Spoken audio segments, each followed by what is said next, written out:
ನಮಸ್ತೆ ಸ್ನೇಹಿತರೆ, ಇವತ್ತು ನಾನು ನಿಮಗೆ ಕೋಲಾರಮ್ಮನ ದೇವಾಲಯದ ಬಗ್ಗೆ ಮಾಹಿತಿ ಕೊಡ್ತೀನಿ.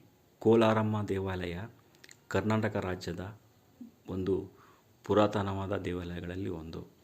ಈ ಪ್ರದೇಶವನ್ನು ಕರ್ನಾಟಕ ರಾಜ್ಯವಾಳಿದ ಗಂಗಾ, ಕದಂಬ, ರಾಷ್ಟ್ರಕೂಟ, ಚಾಲುಕ್ಯ ಮತ್ತು ತಮಿಳುನಾಡಿನ ಚೋಳರು ಕೂಡ ಈ ಪ್ರದೇಶವನ್ನು ಆಳಿದರು. ಆಗಿನ ಕಾಲದಲ್ಲಿ ಕೋಲಾರವನ್ನು ಕೋಲಾಹಲಪುರ ಮತ್ತು ಗಂಗರ ಕಾಲದಲ್ಲಿ ಈ ಪ್ರದೇಶವನ್ನು ಕೋಲಾಲ ಎಂಬ ಹೆಸರಿಂದ ಕರೆದರು. ಈ ಪ್ರದೇಶ ಸುಮಾರು ಯುದ್ಧಗಳಿಗೆ ಸಾಕ್ಷಿಯಾಗಿದೆ. ಆದ್ದರಿಂದಲೇ ಇದನ್ನು ಕೋಲಾಹಲಪುರ ಎಂಬ ಕರಿತಾಯಿದ್ರು. ಕಾರಣ, ಈ ಯುದ್ಧಗಳನ್ನು ಘೋಷಣೆ ಮಾಡಿದ ಮೇಲೆ ಈ ಪ್ರದೇಶಕ್ಕೆ ಬಂದು ರಾಜರುಗಳು ಯುದ್ಧ ಮಾಡ್ತಾಯಿದ್ರು ಎಂಬುದು ಮಾಹಿತಿ ನಮಗೆ ಇತಿಹಾಸದ ಪುಟಗಳಿಂದ ಸಿಗುತ್ತದೆ.